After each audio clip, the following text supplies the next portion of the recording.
Hello friends, CKD stock market news channel में आप सभी का स्वागत करता हूं। आप अपने हेल्थ का ख्याल रखें क्योंकि जब हेल्थ ठीक रहेगी तभी वेल्थ बनेगी। हंसते रहो, मुस्कुराते रहो। CKD stock market news channel को सब्सक्राइब करते रहो। CKD stock market news channel को सब्सक्राइब करवाते रहो।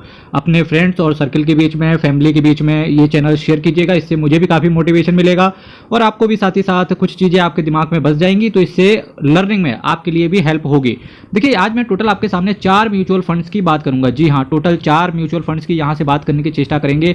ये जो म्यूचुअल फंड का आज का वीडियो है ऐसे लोगों के लिए इंपॉर्टेंट रहेगा जो लोग म्यूचुअल फंड की दुनिया में नए हैं। एटलीस्ट उन्हें कुछ सीखना है कि म्यूचुअल फंड में किस तरीके से रिटर्न मिलता है, तो एटलीस्ट रिटर्न उन्हें 2-4% भले ही कम मिले, पर डेफिनेटली वो लॉन्ग टर्म के लिए रहना चाहेंगे और एटलीस्ट वो अपने पोर्टफोलियो को नेगेटिव नहीं देखना चाहेंगे। तो ऐसे लोगों के लिए कम रिस्क वाला आज का वीडियो रहेगा और मैंने डिफरेंट कॉम्बिनेशन के डिफरेंट एसेट मैनेजमेंट कंपनी की डिफरेंट कैटेगरीज को रखा हुआ है। मेरे मित्र, जो मैंने आपके सामने पहला म्यूचुअल फंड यहां से रखा हुआ है, इसका नाम है SBI blue chip mutual fund direct plan growth. नाम फिर से आप सभी लोग एक बार दोहराएंगे, SBI blue chip direct plan growth. 38,881 crore का इसका असेट साइज है। केवल आपसे 0.88% का एक्सपेंस रेशियो चार्ज किया जाएगा। देखिए, एक्सपेंस रेशियो चार्ज करने का मतलब क्या है कि जब कोई जो म्यूचुअल फंड इसको मैनेज कर रहा है, यानी कि आपका पैसा शेयर मार्केट में ही लग रहा है और जो शेयर मार्केट में आपके बिहाफ पे पैसे लगा रहा है उसको बोलते हैं फंड मैनेजर, और जो वो काम करता है इस काम को करने के लिए उसको कुछ कमीशन दिया जाता है जिसे बोलते हैं एक्सपेंस रेशियो। आपको लगेगा कि यार 100 रुपए में 0.88% केवल, पर आप ये देखो 38,881 करोड़ से 0.88% जोड़ लेना। इस वजह से फंड मैनेजर मेहनत करता है, क्योंकि जब फंड मैनेजर अच्छा रिटर्न देगा तो डेफिनेटली वो ज़्यादा से ज़्यादा लोग अट्रैक्ट होंगे फंड में पैसा लगाने के लिए, और जब ज़्यादा से ज़्यादा लोग फंड में पैसा लगाने के लिए अट्रैक्ट होंगे तो उससे इनका एक्सपेंस रेशियो के द्वारा जो कमीशन है वो ज़्यादा से ज़्यादा बढ़ेगा। 5.48% का ये आपसे कैश होल्ड करके चल रहे हैं। S&P BSE 100 total return index को इन्होंने बेंचमार्क के तौर पे ले रखा है। प्लान आपका ग्रोथ है। एक साल के अंदर निकलने की चेष्टा करोगे तो आपसे 1% का एग्जिट लोड पड़ जाएगा। अब देखिए, अगर मैं बात करूं तो पिछले 10 सालों में इस म्यूचुअल फंड ने 1 लाख रुपए को 3,89,000 रुपए बना दिया है।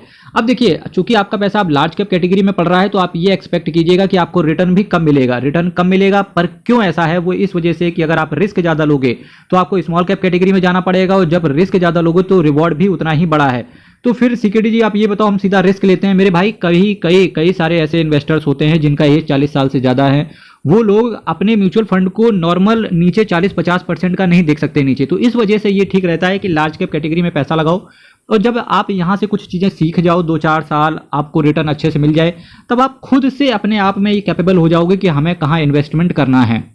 अब अगर मैं इस म्यूचुअल फंड के नेट एसेट वैल्यू की बात करें तो 78 रुपए का इसका एनएवी चल रहा है। जी हाँ, 78 रुपीज़ का इसका एनएवी। एक साल में 20% का CAGR, 3 साल में 24% का CAGR, 5 साल में 15% का CAGR और मैक्सिमम भी 15% का CAGR है।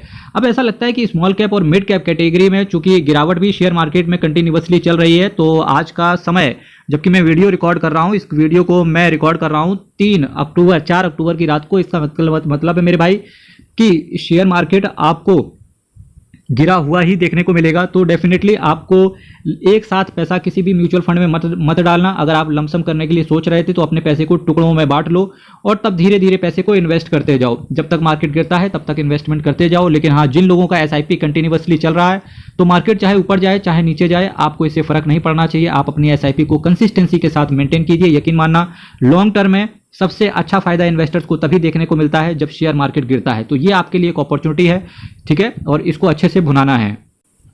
इसी सीरीज में जो आज मैंने नेक्स्ट म्यूचुअल फंड आपके लिए रखा हुआ है, तो वो इंडेक्स फंड रखा हुआ है। और इंडेक्स फंड के लिए कहावत भी है कि आदमी हो या इंडेक्स, ऊपर ही जाना है।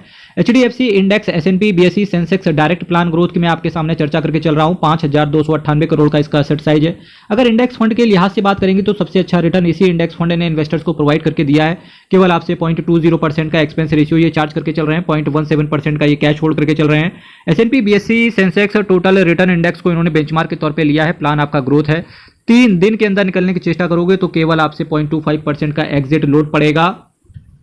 और आप ये देखिए कि पिछले 10 साल पहले, जस्ट 10 साल पहले किसी बंदे ने केवल 1 लाख रुपए से लमसम कर दिया होता तो आज की डेट पे उसका होता 2,73,000 रुपए। 10 साल में इन्वेस्टर्स का पैसा 1 लाख रुपए को 2,73,000 रुपए बना दिया है। फिक्स डिपॉजिट से तो कई गुना अच्छा रहा।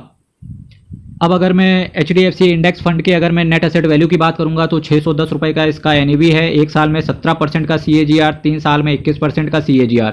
देखिए, देखिए, अगर आप मेरे वीडियोस को रेगुलरली फॉलो कर रहे हैं तो आप ये देख पा रहे होंगे कि भाई साहब अब इंडेक्स फंड हो चाहे लार्ज कैप कैटेगरी के म्यूचुअल फंड्स हो, सभी ने अच्छा रिटर्न देना स्टार्ट कर दिया है।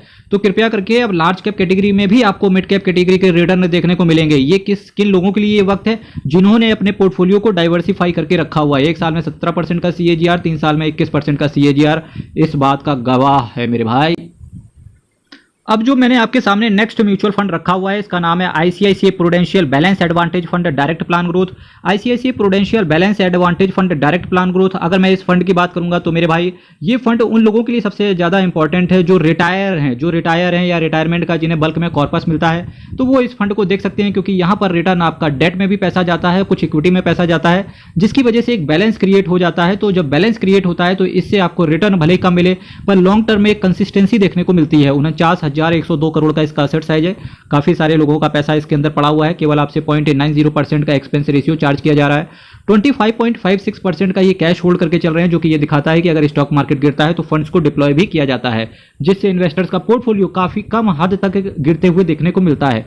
क्रिसिल हाइब्रिड 50+50 मॉडरेट इंडेक्स को ये फॉलो करते हैं। एक साल के अंदर निकलने की चेष्टा करोगे तो आपसे 1% का एग्जिट लोड पड़ जाएगा। लेकिन हाँ, कंडीशन ये है कि आपने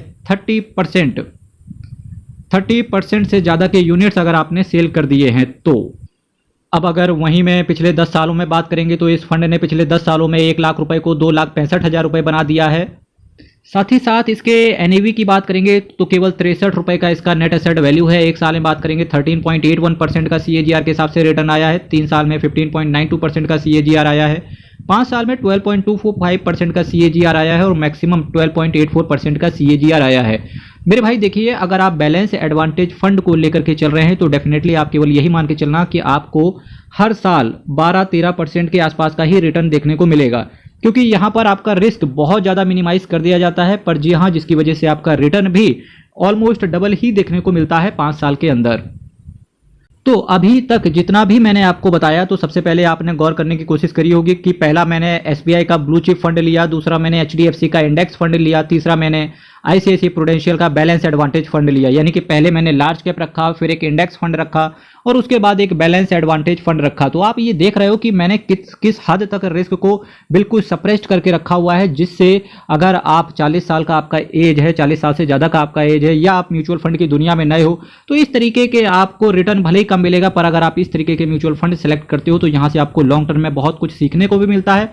साथ ही साथ अगर आप फिक्स डिपॉजिट की दुनिया से या पोस्ट ऑफिस की दुनिया से बाहर आना चाहते थे तो ये एक हेल्प करेगा आपको इक्विटी मार्केट में पैसा लगाने की तरफ। फिलहाल रिटर्न देखिए भाई, क्या होता है कि रिटर्न भले ही आपको कम मिले, पर अगर आपको कंसिस्टेंसी के साथ रिटर्न मिलता है, साथ ही साथ आप चीज़ें सीखने के लिए मार्केट के अंदर आते हो, तो डेफिनेटली इससे अच्छी चीज़ क्या है कि आपने एटलीस्ट स्टार्ट करा इक्विटी मार्केट में पैसा लगाना। जो मैंने इसी सीरीज में जो मैंने last but not the least जो म्यूचुअल फंड आपके सामने रखा हुआ है, तो बहुत ध्यान से सुनिएगा। Mahindra Manulife multi cap fund direct plan growth. क्या बोला मैंने? Mahindra Manulife multi cap fund direct plan growth. 2119 crore का असेट साइज है। 0.43% का आपसे एक्सपेंस रेशियो चार्ज किया जाएगा। 3.22% का ये कैश होल्ड करके चल रहे हैं। Nifty 500 multi cap 50-25-25 total return index को ये बेंचमार्क के तौर पे लेके चल रहे हैं। प्लान आपका ग्रोथ है। 3 महीने के अंदर निकलने की चेष्टा करोगे तो आपसे 1% का एग्जिट लोड पड़ जाएगा। अब मैं आपके सामने अगर रिटर्न की बात करूं तो 5 साल का हमारे पास डेटा है और 5 साल में ही इस म्यूचुअल फंड ने 1 लाख रुपए को 1,72,000 रुपए बना दिया है, यानी कि ऑलमोस्ट 2 गुना पैसा कर दिया है। लॉन्ग टर्म में ये देखा गया है मेरे भाई कि अगर आपको रिटर्न चाहिए तो फ्लेक्सी कैप और मल्टी कैप म्यूचुअल फंड की जो कैटेगरी है, इनमें आपसी तालमेल और बिठाना बहुत मुश्किल हो जाता है। एटलीस्ट दोनों टक्कर देते हैं एक दूसरे को, पर लॉन्ग टर्म में ये देखा गया है कि मल्टी कैप कैटेगरी के फंड्स ने हमेशा फ्लेक्सी कैप कैटेगरीज को बीट किया है। इस म्यूचुअल फंड की बात करेंगे तो ये भी एक मल्टी कैप कैटेगरी का म्यूचुअल फंड है, क्योंकि इसमें सेबी की तरफ से स्पेसिफिक गाइडलाइंस है कि इनको 25% लार्ज कैप, 25% मिड कैप और 25% स्मॉल कैप में डालना ही पड़ेगा। बाकी 25% कंपनी की स्वेच्छा के ऊपर है कि वो कहाँ रखना चाहेंगे। नेट एसेट वैल्यू की बात करेंगे 28 रुपए का है। एक साल में रिटर्न देखो 27% का CAGR देख लो।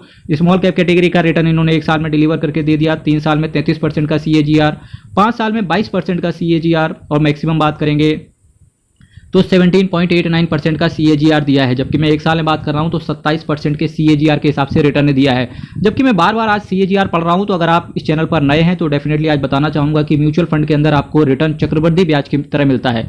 अगर आप इसको इंग्लिश में बोलेंगे तो रिटर्न आपका कंपाउंड होता है। तो इस वजह से म्यूचुअल फंड कई गुना अच्छा है फिक्स डिपॉजिट से, आपका रेकरिंग डिपॉजिट से, आपका पोस्ट ऑफिस की किसी भी स्कीम से। मेरे भाई चैनल को सब्सक्राइब कीजिएगा, वीडियो को लाइक कीजिएगा, कोई आपके अंदर डाउट है तो कमेंट बॉक्स में रखिएगा। हर महादेव, अयप्पा शरणम, हरि शरणम। बहुत बहुत धन्यवाद।